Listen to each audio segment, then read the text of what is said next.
ब्राह्मण थे काशी में, वो नित्य भागवत जी का पाठ करते थे। उनका और कोई काम नहीं, बस गंगा तट पर बैठ करके भागवत जी का पाठ करना।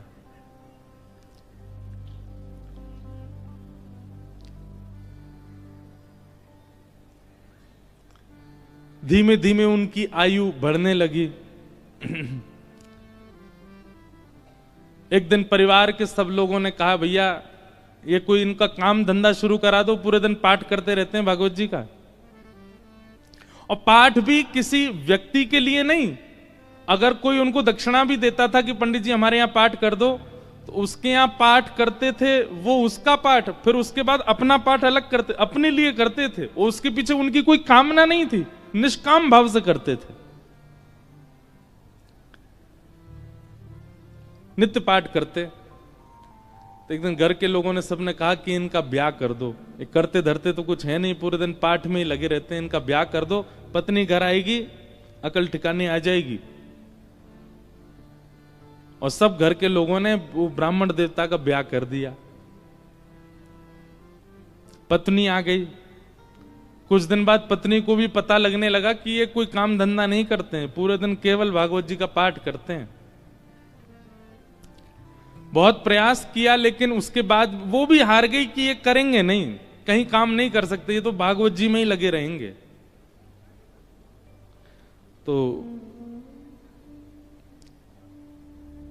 आपत्तिकालीन गृहिणी परीक्षा, हमारे शास्त्र आज्ञा करते हैं कि घर में आई हुई आपत्ति के समय घर की गृहिणी की परीक्षा होती है। क्षमा कीजिएगा, घर में आई हुई आपत्ति के समय यदि गृहिणी ही हाथ खड़े कर दे तो फिर आपको ब्रह्मा भी नहीं बचा सकते। लेकिन घर में यदि कोई आपत्ति आ जाए और घर की नारी, घर की गृहिणी, यदि वो अपना बल साध ले, वो ना टूटे, वो ना विचलित हो, चिंता मत कीजिएगा, आप उस संकट के सागर से निकल जाओगे। ये वेद प्रमाण है, ये शास्त्र प्रमाण बात है। इसलिए माताएं बहनों को एक बात हम कहें कि पति के ऊपर, बच्चों के ऊपर, परिवार के ऊपर कितने भी संकट आए, बाकी समय आप भले कितने भी आंसू बहाओ, लेकिन घर में आए हुए संकट के समय आप बस थोड़ा सा मजबूत हो जाइए, आपकी मजबूती से पूरा घर संभल जाएगा। आपत्तिकालीन गृहिणी परीक्षा।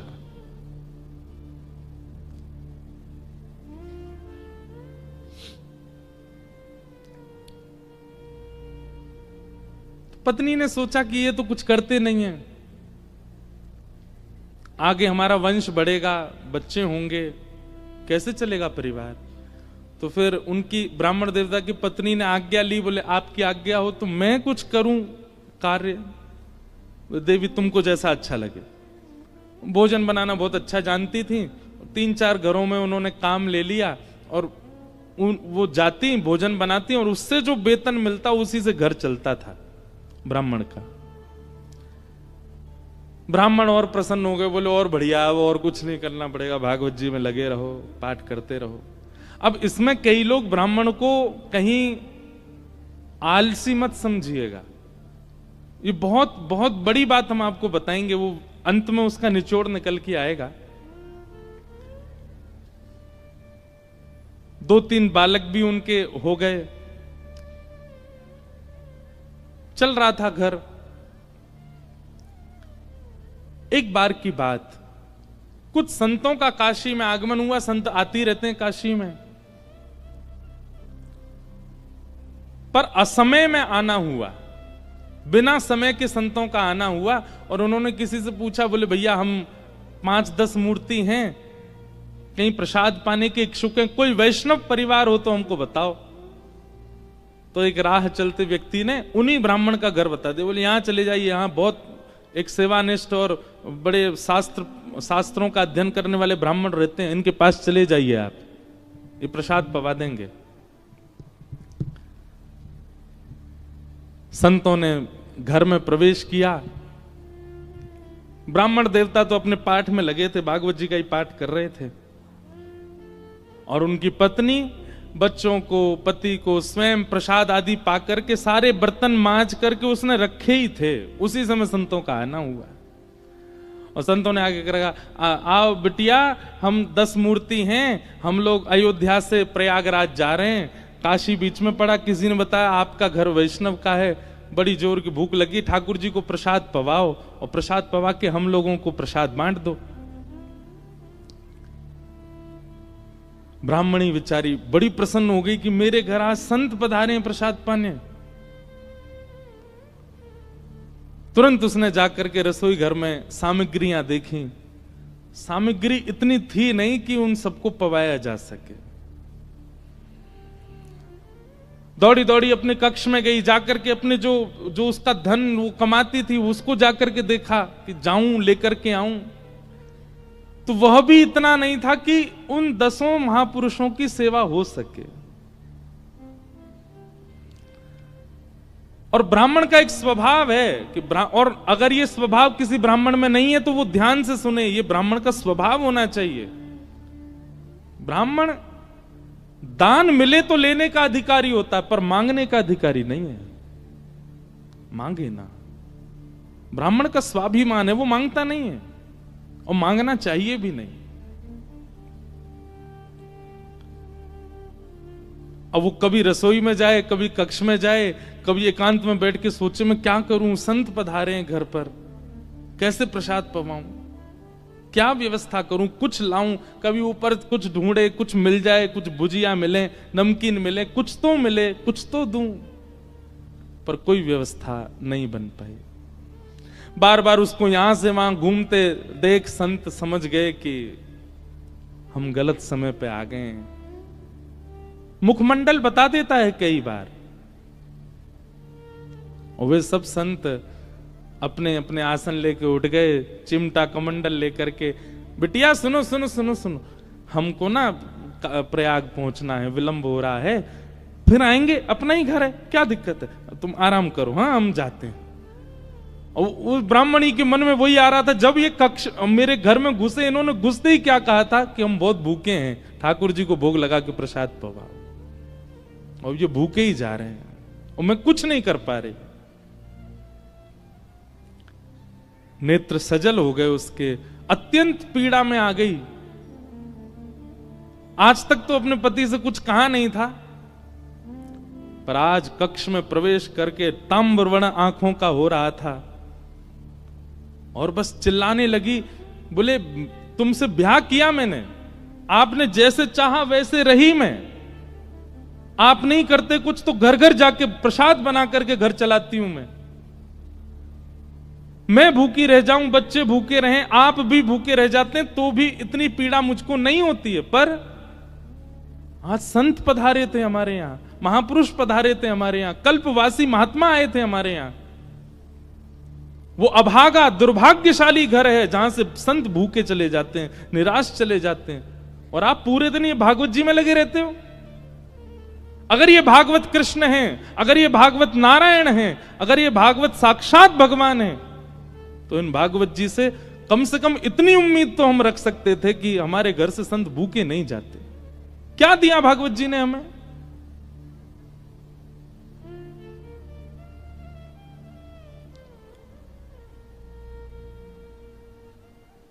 ब्राह्मण बोले, देखो तुम मुझे कुछ भी कह लो, पर तुम जानती नहीं हो ये साक्षात कृष्ण हैं।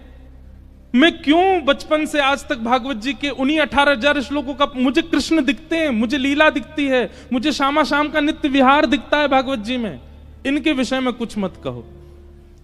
ब्राह्मणी को और गुस्सा आ गया, भागवत जी की पोथी उठा करके और ब्राह्मण की गोद में पटक दी। बोले सुनिए, ये उठाइए भागवत जी और निकलिए, मैं अपना घर चला लूंगी, अपने बच्चों को पाल लूंगी, आप जिस समय भागवत जी को त्यागने का संकल्प ले लें तब लौट करके आइएगा।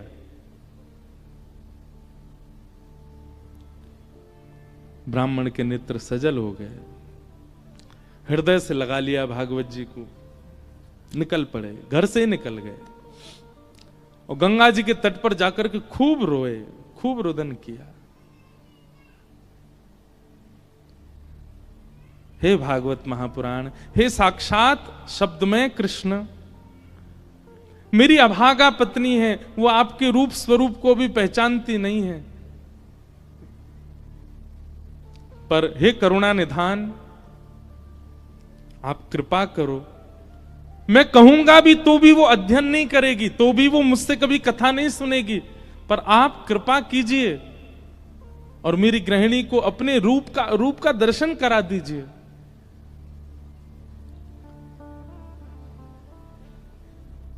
प्रबल प्रेम के पाले पड़कर हरि को नियम बदलते देखा, अपना मान टले टल जाए, पर भक्त का मान न टलते देखा। हमारे ब्रज के श्री बिंदु जी महाराज, उनका ये भाव है। प्रबल प्रेम के पाले पड़कर हरि को नियम बदलते देखा, अपना मान टले टल जाए, पर भक्त का मान न टलते देखा। इतने में ही नन्हे से कन्हैया, ऊंची धोती पहनी, घुटने घुटने तक, नीचे के पांव ठाकुर जी के दिखाई दे रहे हैं। उनमें सुंदर सुंदर कड़ूला पहने, कड़ूलान में भी छोटे छोटे घुंघरू लगे हैं। कमर में करधनी पहनी है, करधनी में भी छोटी छोटी घंटी लगी है। गले में सुंदर दो हार पहने हैं, हाथों में बाजूबंद, ऐसे हाथों में कड़ूला, और सिर पर एक स्वाफा बांध करके सांवरे सलोने कमल नेत्र ठाकुर जी प्रकट हो गए काशी में। लेकिन ब्राह्मण को नहीं दिखे अभी, बस कहीं हो गए प्रकट। और प्रकट होकर के एक डलिया उठा करके सिर पर रखी, और महाराज जैसे कोई बालक कुछ बेचने के लिए जा रहा हो, ऐसे ठाकुर जी उस डलिया को लेकर के ब्राह्मण के घर जा रहे हैं। ब्राह्मण के घर पहुंच गए। ब्राह्मण गंगा किनारे अभी रो रहा है, और उसके घर पहुंच करके बाहर से उसके गेट को खटखटाने लगे। ब्राह्मणी निकल करके बाहर आई, जैसे ही दरवाजा खोला, सांवरे सलोने नंद नंदन। अब वो क्या जाने की है नंद नंदन, बस उसको तो ये दिख रहा था कोई किसी मैया का सुंदर सा बालक है, श्रृंगार करके डोला गली में। जैसे द्वार खोला, द्वार खोल करके बोली, अरे बालक तुम कौन हो, कहां से आए हो, माताजी कहां तुम्हारी, पिताजी कहां, अकेले कहां घूम रहे हो, और ये इतनी भारी डलिया लेकर के कहां जा रहे हो। डलिया के ऊपर वस्त्र पड़ा था।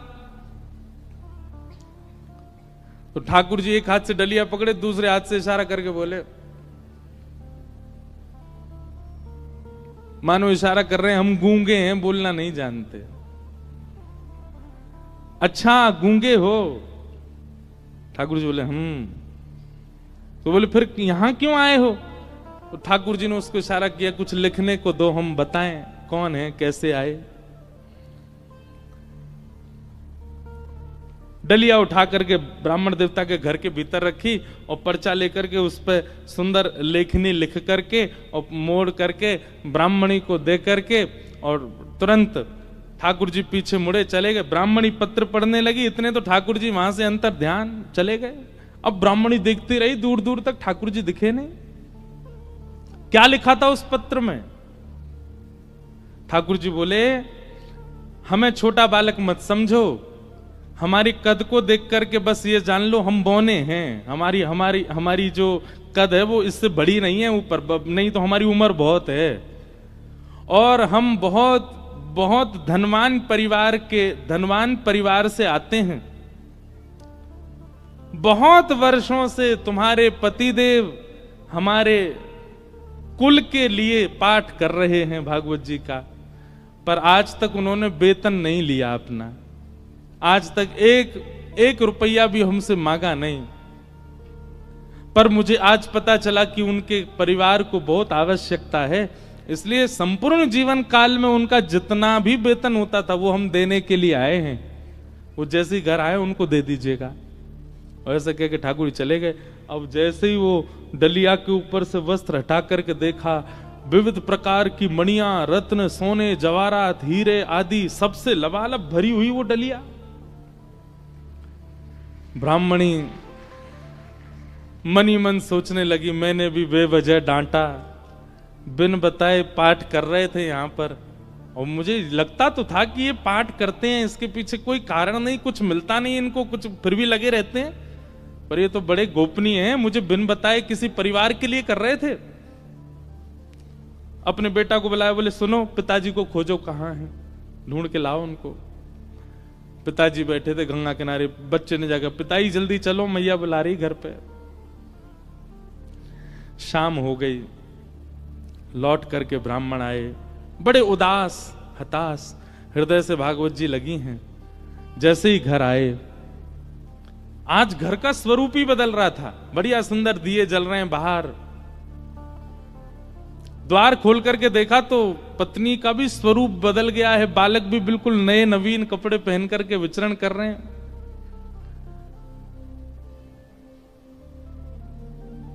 जैसी पतिदेव को आते देखा, ब्राह्मणी ने तुरंत आरती की, जल आदि छिड़काव करने लगी, खूब बलियां लेने लगी।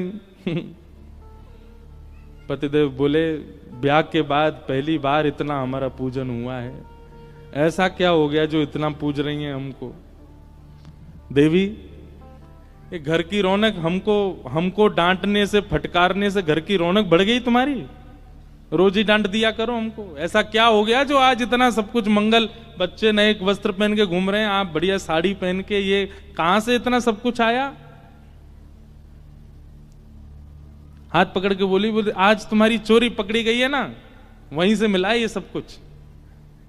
ब्राह्मण देवता बोले, मेरी कौन सी चोरी? बोले चलो दिखाती हूं। भीतर जाके कक्ष में बिस्तर पर ये सब रत्न पड़े थे। ब्राह्मण बोले, देवी ये कहां से आया इतना सब कुछ? बोले कहां से आया, ज्यादा चतुर मत बनिए, आपका गूंगा मालिक आया था। ब्राह्मण देवता बोले, गूंगा मालिक? मेरा गूंगा मालिक कौन? बोले बहुत छोटा सा था, पीली पीली धोती पहनी थी उसने, ऐसी सुंदर स्वापा सिर पर बांध रखा था, ऐसे गदमदरा से उसके हाथ मोटे मोटे से, और इतने सुंदर उसका मुखमंडल, गाल बिल्कुल गुलाबी, आंखें बिल्कुल ऐसे कटाक्ष जैसी, और क्या सुंदर। ब्राह्मण देव बोले, नाम नहीं पूछा? बोले इशारा किया उसने कि मैं गूंगा हूं। वो तुमको कैसे पता फिर मेरा? बोले वो लिख के देके गया। बोले कहां लिखा है, दिखाओ। जैसे ही पृष्ठ पत्र वो उनके ब्राह्मण के हाथ में दिया, अक्षर सब अंतर ध्यान हो चुके थे। देवी यहां तो कुछ भी नहीं लिखा है। ब्राह्मणी बोली, दिखाओ। ब्राह्मणी ने देखा तो वहां कुछ भी नहीं था। ब्राह्मणी ब्राह्मण को देखे, ब्राह्मण ब्राह्मणी को देखे, बोले ये हुआ क्या है? ब्राह्मण ने कहा, सही से बताओ रूप कैसा था? बोले श्याम वर्ण था, कमल नेत्र थे, अधर बड़े मधुर थे, हस्तकमल और सर्वांगीण अंग ऐसा था कि मैं अभी तक भी उस छवि को भूल नहीं पा रही हूं। एक अद्भुत सी सुगंधी आ रही थी जब वे आए थे घर पर, और बहुत देर तक तो मैं उनके रूप का ही चिंतन करती रही। ब्राह्मण देव ज्यों ज्यों रूप का वर्णन सुने, त्यों त्यों नेत्रों से आंसू गिरते जाएं। तुरंत भागवत जी को खोला और खोल करके दसम स्कंद के वेणु गीत के श्लोक को उद्धृत करना प्रारंभ किया, और पत्नी से कहा, मैं एक श्लोक की व्याख्या करूंगा, बताना ऐसा ही रूप था क्या? कि वरहा पीड़म नटवर वपु कर्णयो कर्णकारम विभ्रदवासः कनक कपिसं वै जयन्तीं च माला रंध्रान् वेणुअधर सुधया पूरयन् गोप वृंदै वृंदारण्यं स्वपदरमणं प्राविशद गीत कीर्ति। उन्होंने एक ही कान में कुंडल पहना था, एक ही कान में कन्नेर का पुष्प लगा था। ब्राह्मणी बोली, हां हां, एक कान में कन्नेर का पुष्प था, गले में 2 स्वर्ण की माल और उसके साथ एक वैजंती माला थी। ब्राह्मणी बोली, हां उनके गले में वैजंती माला भी थी। पीतांबरी ऐसी चमक रही थी मानो सूर्य को भी लज्जा हो जाए। बोले हाँ, ऐसी ही उनकी पीतांबरी थी। नेत्र बंद हो रहे हैं और खुल रहे हैं। ये बंद होना खुलना, इसमें ऐसा लगता था कि मानो जैसे हम कहीं खो जाएंगे, हम कहीं डूब जाएंगे इनके रूप माधुरी में। बोले हाँ, ऐसा ही रूप था। ब्राह्मण तुरंत चरणों में गिर गए। देवी वो कोई और नहीं, साक्षात योगेश्वर कृष्ण आए थे, साक्षात वृंदावन चंद श्री ठाकुर जी आए थे। और वे तुमसे कह के गए कि मैंने बाल्यकाल से उनके घर के लिए पाठ किया। वो इसलिए कह के गए क्योंकि मैंने पाठ निष्काम भाव से किया, आज तक किसी कामना से नहीं किया। और निष्काम पाठ, निष्काम सेवा ठाकुर जी की लगती है, वो ठाकुर जी की ही हो जाती है। मेरे जीवन भर का पाठ का जो भी मूल्य होना चाहिए था, वो मूल्य देने के लिए ठाकुर जी आए थे। जगत मजूरी देत है, क्यों राखे भगवान। ठाकुर जी भी मजदूरी देते हैं सबकी, जो जैसी सेवा करता वैसी मजदूरी मिलती है उसको।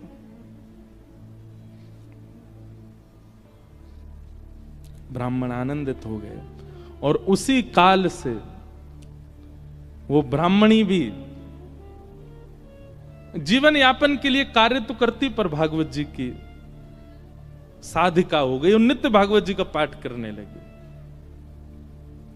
भागवत कोई ग्रंथ नहीं है, कोई किताब नहीं है, कोई पोथी नहीं है। और एक बात कह दूं तो कोई अतिशयोक्ति नहीं, पुराण से ऊंचा हमें शब्द मिला नहीं, इसलिए हम पुराण कहते हैं। श्रीमद् भागवत सचल श्री कृष्ण है, साक्षात कृष्ण है। आपको शायद राधा रमण जी के मंदिर में श्री कृष्ण की प्रतिमूर्ति, श्री कृष्ण का भाव का अनुभव ना हो, पर कथा में हो जाएगा। आपको शायद कभी वृंदावन में वो अनुभव ना हो जो कथा में हो जाएगा। क्यों? कथा में सचल शब्द के रूप में श्री कृष्ण विचरण करते हैं। ऐसी भागवत जी को हम बारंबार प्रणाम करते हैं, वंदन करते हैं। बोलो भागवत महापुराण की। ऐसी भागवत जी। इसलिए एक एक शब्द, एक एक भाव बहुत ध्यानपूर्वक सुनना है कथा का, क्योंकि श्री कृष्ण है। कल हम लोगों ने महात्म की चर्चा सुनी।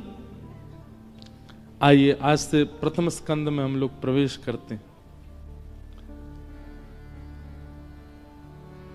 जन्माद्यस्य तोन्मयादितरतः चार्थे स्वविज्ञस्वराट् तेने ब्रह्म हृदय आदि कवये मुह्यन्ति सूरयः तेजो वारि मृदां यथा विनिमयो यत्र त्रिशर्गो मृषा धाम्ना स्वेन सदा निरस्तकुहकं सत्यं परम धीमहि। सत्यम परम धीमहि। जो लोग उठ गए हैं वो धीमे धीमे आगे आ जाओ। ऐसे आओ कि किसी को पता भी नहीं चले, खिसक के ही आगे आ जाओ, उठ के मत आओ। भागवत जी का पहला श्लोक, जन्माद्यस्य यतोऽन्वयादितरतश्चार्थे स्वविज्ञस्वराट्। ऐसे हल्ला करके मत आओ भैया, धीमे धीमे खिसक के ही आ जाओ। और जो कार्यकर्ता भी हूं वो भी सबको बैठे बैठे ही आगे आने को बोल दो। जन्माद्यस्य यतोऽन्वयादितरत। सावधानी से सुनो सब लोग। वेदव्यास जी महाराज ने भागवत जी की रचना में प्रथम श्लोक जकार से प्रारंभ किया, ज शब्द से प्रारंभ किया। हमारे व्याकरण में ऐसा कहते हैं कि जकार जो है ये दग्धाक्षर है। संस्कृत के विद्वान यदि किसी शुभ स्तुति का प्रारंभ करते हैं तो ज शब्द पहले नहीं बोलते, क्योंकि ज शब्द जो है, ऐसा नहीं है कि नहीं बोलते, पर ज शब्द को दग्धाक्षर कहा। दग्धाक्षर मतलब लिखने वाला, बोलने वाला, कहने वाले का हृदय पीड़ा में होगा तो वो ज ही बोलेगा पहले। दग्धाक्षर। भागवत जी में गोपियों ने गोपी गीत गाया। कितने लोगों को गोपी गीत याद है सागर में? वाह भैया, 5000 लोगों में 5 हाथ उठे। अब भागवत जी हो गई हैं आपके सागर में। अब हमको कुछ दक्षिणा दीजिएगा।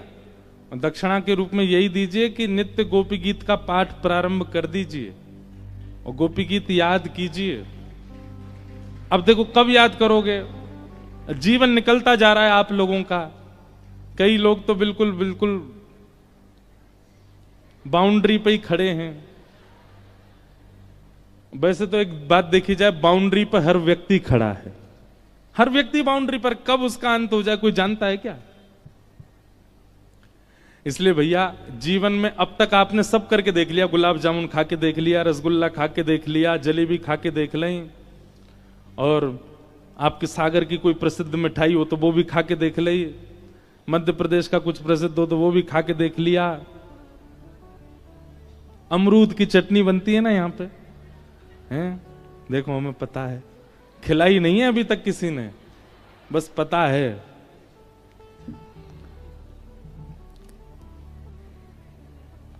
हम आए हैं दमोह। दमोह में कथा हुई थी कुछ वर्ष पहले। वो आयोजक भी आए हैं आज बेचारे कथा में, जो दमोह में कथा कराए थे। तो आपने सब कुछ करके देख लिया। आपने भोग भोग के देख लिए, रोग रोग के देख लिए, योग योग के देख लिए, सब कुछ करके देख लिया। अब बच्चा कुछ जीवन में ब्रजवासी आयो है आपके नगर में, या की बात मान के देख लो। गोपी गीत याद कीजिए और नित्य गोपी गीत अपने घर के ठाकुर जी को सुनाओ। नहीं तो यहां अगर आपका आने का क्रम नित्य है, बालाजी को सुनाओ गोपी गीत। गोपी गीत का प्रारंभ भी जयति तेधिकम ज से ही होता है। क्यों? क्योंकि ठाकुर जी अंतर ध्यान हो गए हैं और उस समय में गोपियां विरही होकर के ठाकुर जी को पुकार रही हैं, इसलिए ज शब्द से प्रारंभ हुआ गोपी गीत का भी। श्रीमद् भागवत जी का प्रारंभ ज शब्द से हुआ, जन्माद्यस्य यतो। और तो सुनो, हम सबका प्रारंभ जा शब्द से हुआ। जन्म, हम सबका भी जन्म हुआ है। इसका मतलब हम सब भी कहीं ना कहीं दग्ध हृदय वाले, हम सब भी पीड़ित हैं, और निश्चित है पीड़ित हैं, इसीलिए तो जन्म हुआ। अगर पीड़ित नहीं होते तो वैकुंठ में होते। हमारे कोई पूर्व के कर्म, पूर्व के दुष्कर्म शेष रह गए हैं जो हमें भोगने हैं, पूर्व के पुण्य कर्म रह गए हैं जो हमको भोगने हैं, उसके लिए तो हम आए हैं पृथ्वी पर। इसका मतलब पीड़ित ही है हमारी आत्मा, इसलिए हमारे प्रादुर्भाव को जन्म कहा गया।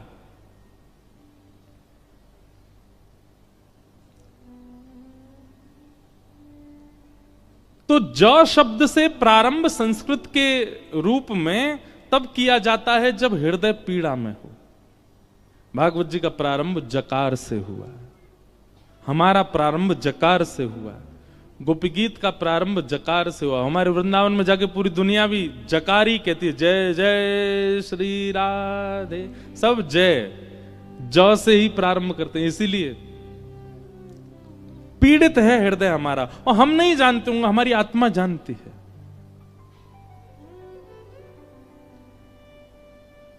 जन्म से हमारा प्रारंभ हुआ है, जन्म से ही भागवत जी का प्रारंभ हुआ है।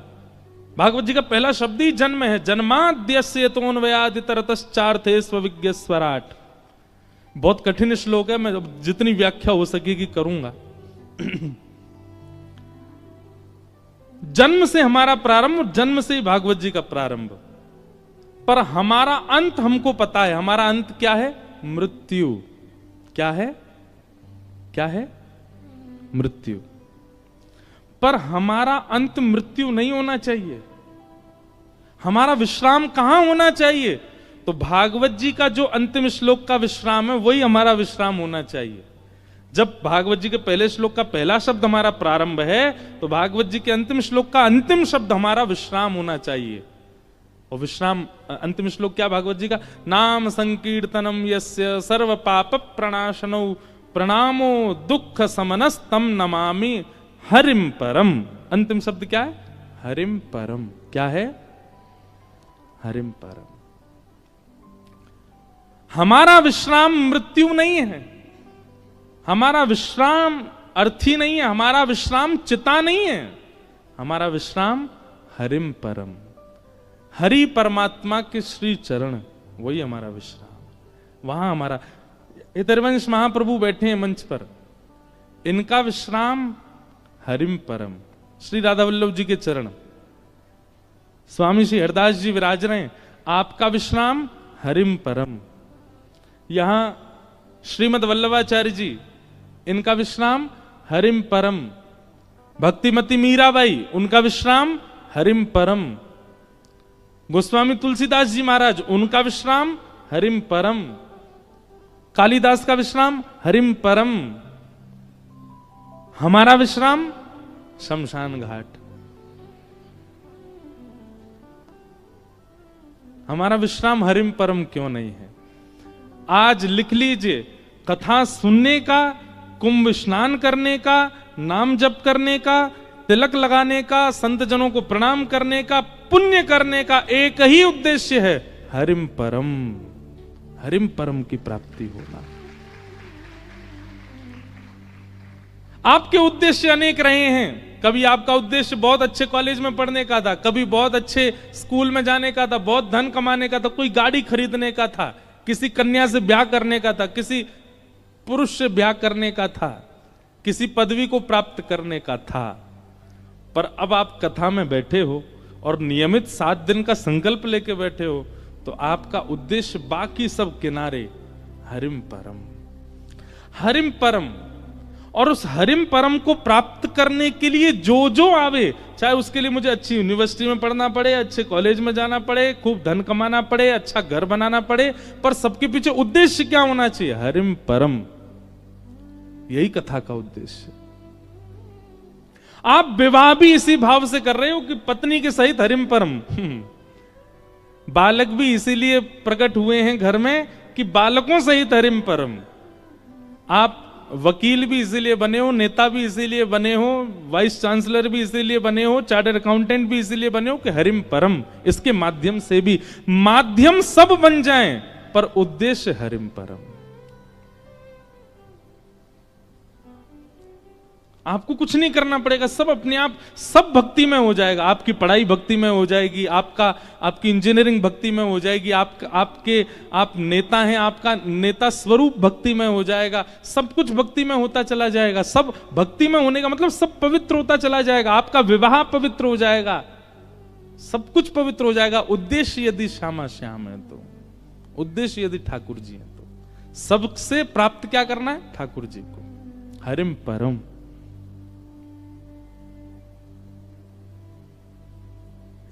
ये उद्देश्य मान लीजिए। कई लोग हमको,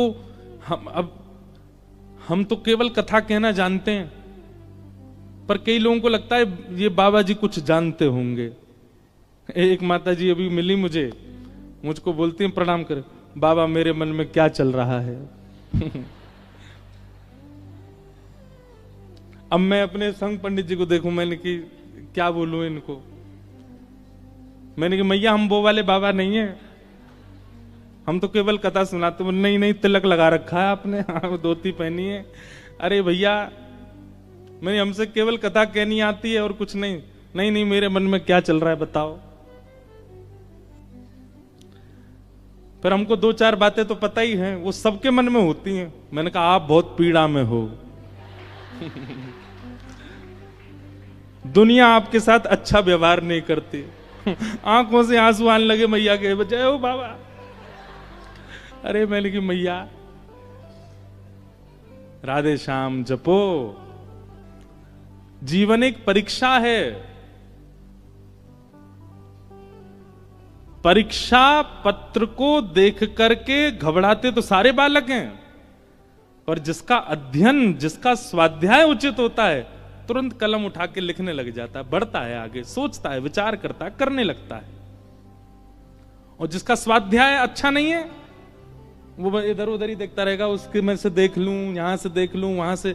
ठीक वैसे ही इस संसार में हमारी जो जीवन में आने वाली परिस्थितियां ये परीक्षा हैं। जिसका कथा रूपी, जिसका सत्संग रूपी स्वाध्याय अच्छा होगा, वो जीवन में आने वाली परीक्षा को पार करने लगेगा। और जिसके जीवन में सत्संग ही नहीं होगा, वो इधर उधर ही देखता रहेगा। मेरे जीवन में संकट आ गए, क्या करूं बाबा, मेरे मन में क्या बताओ। सत्संग बहुत बलवान है, आश्रय लेके तो देखो। उद्देश्य आपका क्या हो, हरिम परम, और कुछ नहीं।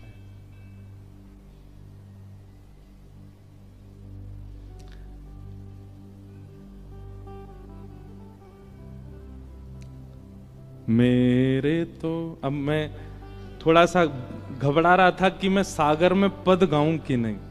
हम भजन तो बहुत गाते हैं, भजन कम गाते, पद ज्यादा गाते हैं। एक बहुत सुंदर पद है, आप लोग समझने का प्रयास कीजिएगा, पद समझ में आ जाएंगे और गाइएगा मेरे साथ में। मेरे तो गिरधर ही गुणगान, मेरे तो गिरधर ही गुणगान। इस पद का अर्थ क्या है? मेरा उद्देश्य कुछ और नहीं है, केवल गिरधर के गुणगान। मैं कर्म भी इसीलिए कर रहा हूं, मैं खा भी इसीलिए रहा हूं, मैं सो भी इसीलिए रहा हूं, मैं पहन भी इसीलिए रहा हूं कि गिरधर मिले। ऐसा उद्देश्य बना लीजिए। काम करते चलो, नाम जपते चलो, हर समय कृष्ण का ध्यान धरते चलो, मुरली वाले को मन से रिझाते चलो, कृष्ण गोविंद गोपाल। सुख में फूलो मती, दुख में भूलो मती, प्राण जाए मगर नाम भूलो मती, काम की वासना को मिटाते चलो, कृष्ण गोविंद गोपाल। मेरे तो गिरधर ही गुणगान, मेरे तो गिरधर ही गुणगान, मेरे तो गिरधर ही गुणगान, मेरे तो गिरधर ही गुणगान। यह मूरत खेलत नैननु में,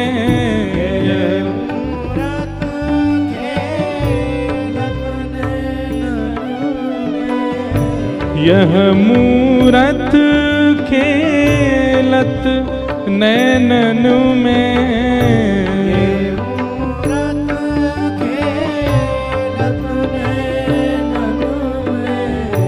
यही हृदय में ध्यान हो,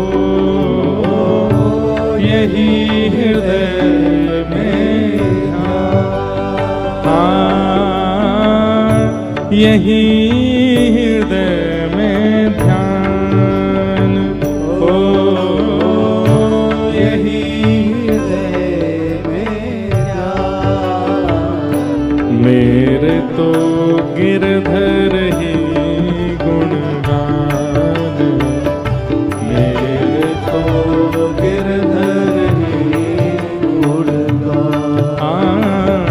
मेरे तो गिरधर ही गुणगान, मेरे तो गिरधर ही गुणगान। प्यारे गिरधर लाल की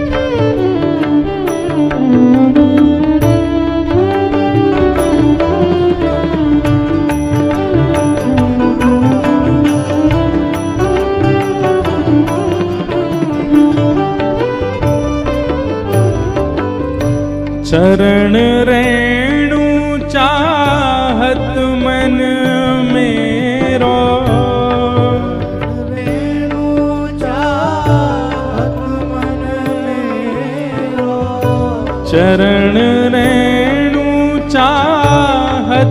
मन मेरो,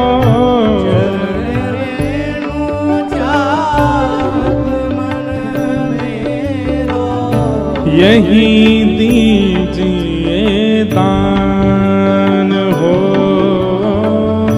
यही दीजिए दान। कृष्ण दास को जीवन गिरधर, कृष्ण दास को जीवन गिरधर, हम सब को है जीवन गिरधर, हम सब को है जीवन। कैसे गिरधर? मंगल रूप निधान हो, मंगल रूप निधान। मेरे तो गिरधर ही गुणगान, मेरे तो गिरधर ही गुणगान, मेरे तो गिरधर ही गुणगान, मेरे तो गिरधर ही गुणगान, मेरे तो गिरधर ही गुणगान, मेरे तो गिरधर ही गुणगान। हमारे ब्रज में कृष्णदास अधिकारी हुए एक, वो कृष्णदास अधिकारी जी ये पद गा रहे हैं। वो क्या कह रहे हैं? मेरे तो गिरधर ही गुणगान। उनकी जीवन की हर क्रिया केवल ठाकुर जी के लिए है। जैसे हम लोगों का स्वभाव क्या है, हम बाजार में जाते हैं, कोई अच्छा वस्त्र दिख जाए तो हमारे मन में क्या आता है? ये वस्त्र मैं पहनूंगा तो कैसे लगेंगे? सुंदर जलेबी दिख जाए, बढ़िया गरम गरम निकल रही है तवे से, कढ़ाई में से, तो हमारे मन में क्या आता है?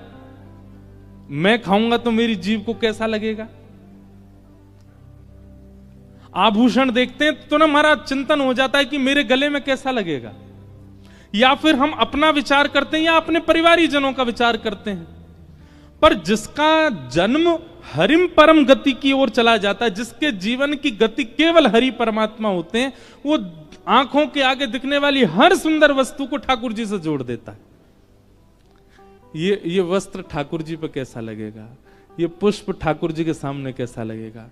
ये व्यंजन जो बन रहा है, ये ठाकुर जी की सेवा में कितना बढ़िया पधराया जा सकता है। ये व्यक्ति इतना अच्छा गा रहा है, ये हमारे ठाकुर जी की सेवा करने आ जाए। ये इतना अच्छा नृत्य कर रहे हैं, ये हमारे ठाकुर जी को नृत्य दिखाने आ जाएं।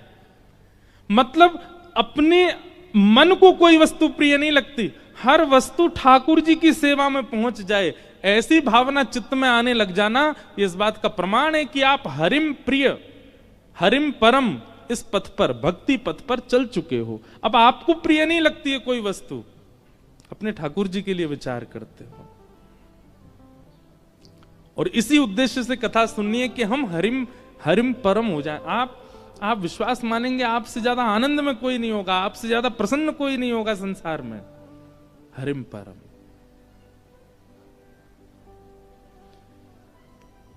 तो जन्माद्यस्य यतोऽन्वयादितरतः, जिनका कभी जन्म नहीं होता, जिनकी कभी मृत्यु नहीं होती, जो जन्म और मृत्यु के चक्र से विलग हैं, लेकिन चाह जाएं तो ठाकुर जी का जन्म होता है। भगवान को जन्म लेने की आवश्यकता नहीं है, पर देवकी को सुख देने के लिए, कौशल्या जी को सुख देने के लिए वही प्रभु राम बनकर के, कृष्ण बनकर के आते हैं और 9 महीना बाकायदा बच्चों की तरह पेट में ही रहते हैं और फिर जन्म लेते हैं। उनको आवश्यकता नहीं है, पर कभी कभी प्रेम में इतने अधीन हो जाते हैं ठाकुर जी की, अधीन होकर के अपने प्रेमियों को वह सुख देते हैं। चार्थे स्वविज्ञ स्वराट, जो अविज्ञ है, अनविज्ञ नहीं। अविज्ञ किसको कहते हैं? जो सब जानता है, उसको अविज्ञ कहते हैं। संसार में केवल भगवान ऐसे हैं जो सब जानते हैं, बाकी इसीलिए उनका नाम भगवान है। जिसके पास धन की मात्रा बहुत ज्यादा उसको धनवान कहते हैं, बल की मात्रा ज्यादा बलवान कहते हैं। जिसके पास 6 भग हैं उसको भगवान कहते हैं। ठाकुर जी को भगवान क्यों कहते हैं पता है आपको? जिस व्यक्ति को 6 बातें पता हैं उसको भगवान कहते हैं। कौन कौन सी? उत्पत्ति प्रलयम चैव भूतानाम अगति गति वेत्तिम विद्याम अविद्याम च सवाच्यो भगवान इति। ये 6 बातें जो जानता है वो भगवान है। उत्पत्ति, पृथ्वी का उत्पत्ति दिवस कौन सा है? कौन से दिन पृथ्वी का निर्माण हुआ? कोई नहीं बता सकता। परमात्मा जो जानते हैं वही जानते हैं बस कि पृथ्वी कब बनी थी और इस पृथ्वी का प्रलय कब होगा, यह भी जो जानता है वही परमात्मा है बस। कई लोगों ने हल्ला किया 2012 में पृथ्वी खत्म हो जाएगी, 25 आ गया, अब कह रहे हैं 26-27 में चली जाएगी। और उसमें भी एक ग्रंथ का आश्रय सब लोग बोलते हैं कि उस ग्रंथ में ऐसा लिखा है। हम किसी ग्रंथ की, किसी किताब की निंदा नहीं कर रहे हैं, पर यह बात शास्त्र प्रमाण है कि पृथ्वी का प्रलय कब होगा ये दुनिया में सब प्रिडिक्ट करते रह जाएंगे, लेकिन किसी को पता नहीं चलेगा। इस प्रिडिक्शन में आपकी सारी विद्याएं फेल हो जाएंगी कि पृथ्वी का प्रलय कब होगा। उत्पत्ति और प्रलय केवल और केवल परमात्मा जानते हैं, वो किसी से शेयर भी नहीं करते इस बात को, केवल उन्हीं को पता है। तो ये 2 बातें। और कौन सी 2 बातें? भूतानाम अगति गति, हमारी गति और अगति, हमारी गति और दुर्गति जिसको पता है वो परमात्मा।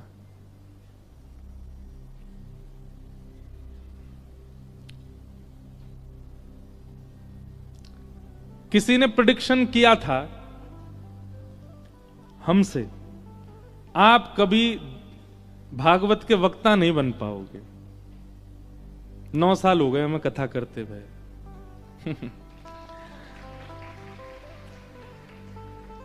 व्यक्ति की गति और अगति यह भी केवल परमात्मा जानते हैं। उसकी कहां गति होगी, कहां अगति दुर्गति होगी, ठाकुर जी को पता है।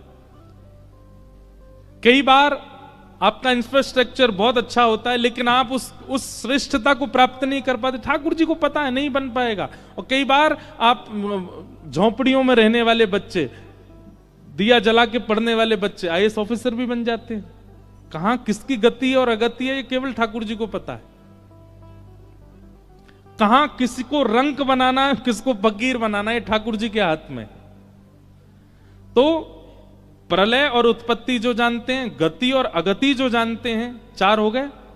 और विद्याम अविद्याम च, विद्या और अविद्या। विद्या कहते हैं ज्ञान को, अविद्या कहते हैं अज्ञान को। ज्ञान और अज्ञान के बीच में जो फर्क समझते हैं, जानते हैं क्या ज्ञान है क्या ज्ञान है, ये 6 भग से परिपूर्ण, थोड़े बहुत नहीं, परिपूर्ण 100% फुलफिल हैं जो इन 6 भगों से, उसको भगवान कहते हैं। हम सब में इन 6 के 2% होगा, 1% होगा, कहीं कहीं 0 भी होगा, पर इनसे परिपूर्ण जो है उनको भगवान कहते हैं। वो सब जानते हैं। तेने ब्रह्म हृदय आदि कवय, आदि कवि ब्रह्मा भी जिनके अधीन रहता है। मुह्यंति यत् सूर्य, बड़े बड़े देवता, इंद्रादि देवता भी जिनके आगे नतमस्तक बैठे रहते हैं। तेजो वारि मृदाम यथा विनिमयो, पृथ्वी जल अग्नि वायु आकाश जिनके अधीन हैं। यत्र सर्गो मृषा, ये संसार अमृष है, मृष है। मृषा मतलब मिथ्या है पर सत्य सा प्रतीत होता है जिनकी लीला से। ऐसे परम सत्य परमात्मा को हम बारंबार प्रणाम करते हैं। ये भागवत जी का पहला श्लोक है। सत्यम परम धीमहि। भागवत जी की एक विशेष बात है कि भागवत जी के पहले श्लोक में किसी भी भगवान का नाम नहीं है, किसी भी देवी देवता का नाम नहीं है, किसी भी संप्रदाय का नाम नहीं है, किसी भी एक निश्चित देव का नाम नहीं है। किसका नाम है? सत्यम परम धीमहि, मैं परम सत्य को वंदन करता हूं। जो भी परम सत्य है सबको वंदन करते, इसीलिए वेद व्यास जी को प्रणाम किया गया। नमोस्तुते व्यास विशाल बुद्धे, उनकी बुद्धि इतनी विशाल है, एक शब्द में ही सबको प्रणाम कर दिया। सत्यम परम धीमहि, ऐसे परम सत्य परमात्मा को हम प्रणाम करते हैं। भागवत जी के दूसरे श्लोक में विषय, अधिकारी, संबंध और प्रयोजन बताए गए। भागवत जी का विषय क्या, अधिकारी कौन, संबंध क्या है और प्रयोजन क्या है, ये चार बातें भागवत जी के दूसरे श्लोक में बताई गई। सबसे पहली बात, भागवत जी का विषय क्या है कि धर्म प्रोजित कैतवोत्र परमो निर्मत्सराणां सताम् वैद्यं वास्तवमत्र वस्तु शिवदं तापत्रयोन्मूलनम्। श्रीमद्भागवते महामुनिकृते किं वा परैरीश्वरः सद्योरित्यवरुध्यते त्रिकृतभिः शुश्रूषुभिस्तत्क्षणात्। बहुत ध्यान से सुनो। सबसे पहली बात, भागवत जी का विषय क्या है। एक बात मैं सब जगह बताता हूं, कहीं कहीं भाव आ जाता है, तो श्रीमद् भागवत की कथा पहले दिन कृष्ण जन्म से ही प्रारंभ क्यों नहीं होती?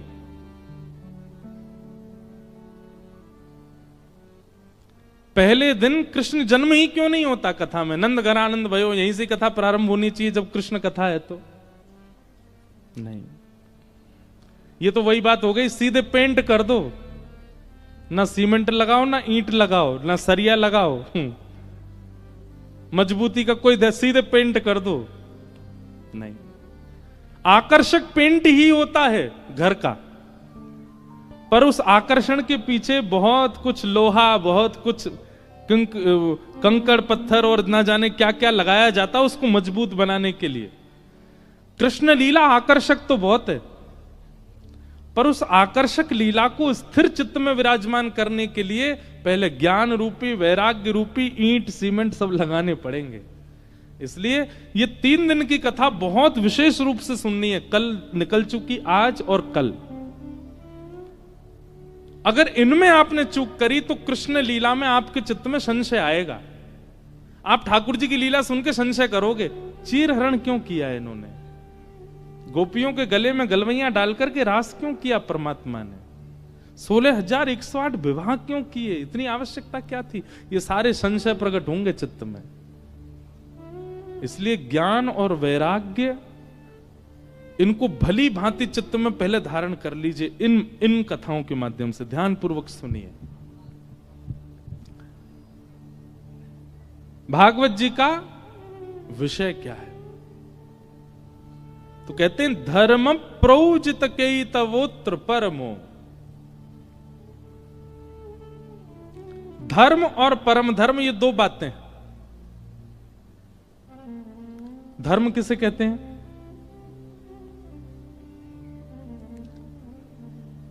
आप अपने जीवन निर्वहन के लिए, अपने परिवार के पालन के लिए जो कोई भी कर्म करते हैं, सत्कर्म, वो सब धर्म कहलाते हैं। आप सुबह उठ करके दफ्तर जाते हो, ये आपका धर्म ही है। आप दुकान खोलते हो, वहां से सामान का विक्रय करते हो, ये आपका धर्म है। रिक्शा चलाते हैं, धर्म है। गाड़ी चलाते हैं, धर्म है। प्लेन उड़ाते हैं, धर्म है। गायक हैं, गान करते हैं, धर्म है। अपने जीवन यापन के लिए, इस लोक में रहने के लिए जो आप कर्म करते हो, वो सब धर्म है। पर इस लोक से निवृत्त होकर परलोक को व्यवस्थित करने के लिए जो आप कर्म करते हो, वही परम धर्म है। आपने इस लोक को तो पवित्र बना लिया, इस लोक को तो सार्थक कर लिया, घर बना लिया, ब्याह कर लिया, बच्चे अच्छे खानदान में चले गए, बढ़िया पढ़ाई लिखाई हो गई, सब कुछ व्यवस्थित हो गया, माता पिताओं की इच्छा पूर्ति हो गई, सब कुछ व्यवस्थित कर दिया। ये आपका धर्म है, इस लोक में सब व्यवस्थित करना। पर इस लोक की व्यवस्था के साथ साथ आगे की व्यवस्था को भी देखते रहना, वही परम धर्म है। उसको परम धर्म कहते हैं।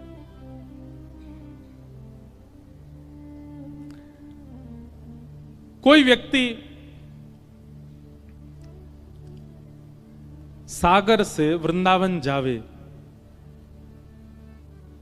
अब सागर में तो प्रसाद उसने पा लिया, लेकिन इस लंबे सफर में बीच में कहीं और भी तो प्रसाद की व्यवस्था रखता है ना।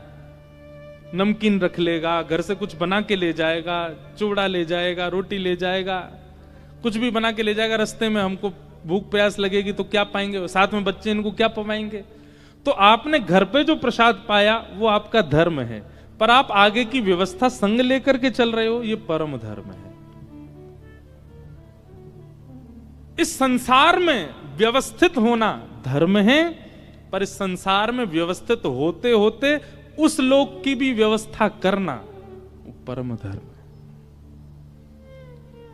और श्रीमद् भागवत सुनने वाला, कहने वाला, कराने वाला उस व्यक्ति के चित्त में परम धर्म की मात्रा अति होनी चाहिए।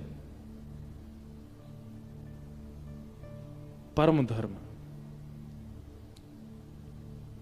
इसका मतलब यह नहीं कि अपना धर्म, धर्म पहली सिद्धि है, परम धर्म दूसरी सिद्धि है। आप सीधे दूसरी सिद्धि पर नहीं चढ़ सकते, बहुत दूरी है, इतना कद नहीं है आपका। आपको पहले धर्म संवारना पड़ेगा, और धर्म रूपी सिद्धि पर चढ़ के कई बार आप एक सिद्धि पर खड़े होकर दूसरी सिद्धि पर भी पांव रख लेते हैं। तो धर्म के साथ परम धर्म, ये दोनों निभाने हैं, यह लोक भी परलोक भी। यह लोक कैसे सुधरेगा? आज सुबह एक सज्जन मिलने आए थे हमसे, बहुत अच्छे, उन्होंने 5 सूत्र बताए थे। मैंने कहा तो था कि लिख के दीजिए मुझे। आए हैं वो, हाँ, तो उनसे कहेंगे कि दीजिएगा, कल मैं कहूंगा। वो बिल्कुल धर्म की परिभाषा है। अच्छा, हमारे पंडित जी ही धर्म समझ रहे हैं, दुनिया को बता दो, ला दो। बहुत अच्छे 5 सूत्र बताए, हमारे सरसंग चालक जी के भाव थे।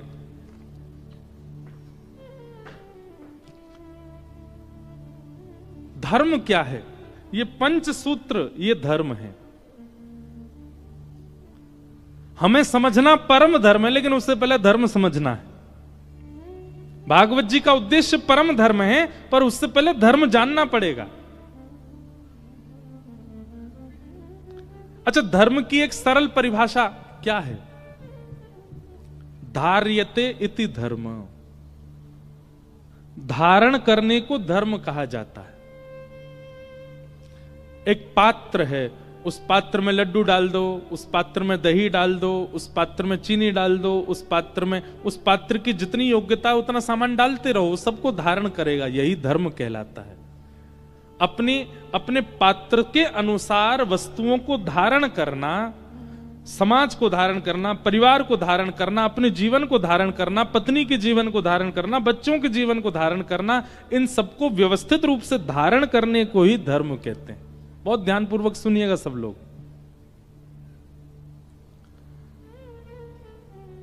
तो धारण करने को धर्म कहते हैं, पर उस धर्म की एक वृहद व्याख्या आप श्री ने सुबह जो 5 सूत्र कहे, सबसे पहला कुटुंब प्रबोधन, ये धर्म है।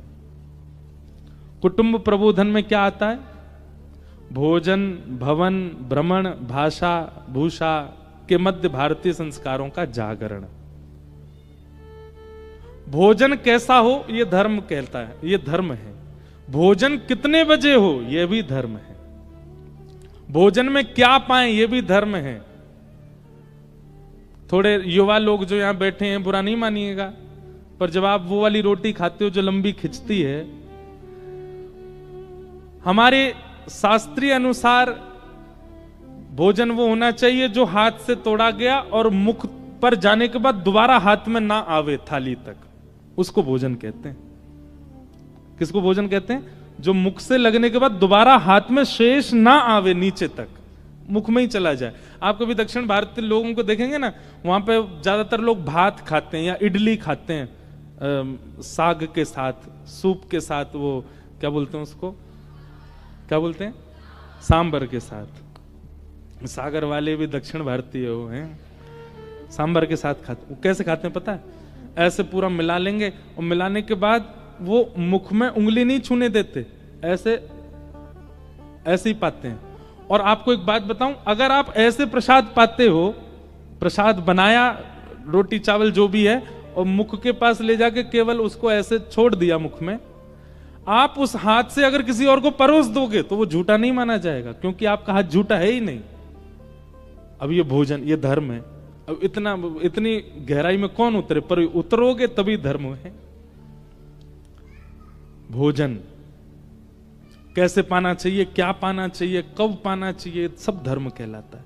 कभी कभी हमारा भी बिगड़ता है, पर हम व्यास मंच से इसलिए कह रहे हैं क्योंकि कई बार व्यास मंच से कही हुई बात वो हमारे मन में घूमती रहती है कि तुमने व्यास मंच से कही, पहले तुम भी सुधारो, हमको भी सुधारना है। भोजन। फिर आया भवन। घर कैसा हो? घर ऐसा हो जहां केवल मानव ना आते हो, जहां पर कभी कभी शुभ पक्षियों का आगमन भी होता हो। घर ऐसा हो जहां कभी कभी साधकों का भी आना होता हो। घर ऐसा हो जहां पर वैष्णव आने में संकोच ना करें। भवन ऐसा बनना चाहिए। हम लोग आजकल लोग भवन किस भूमिका से बनाते हैं? मेरी बेटी कैसे रहेगी, बेटा कहां रहेगा, मां कहां रहेंगी, पिताजी कहां रहेंगे, बच्चे कहां रहेंगे, सब सबके भावना से घर बनता है, इसीलिए संत नहीं आते उसमें।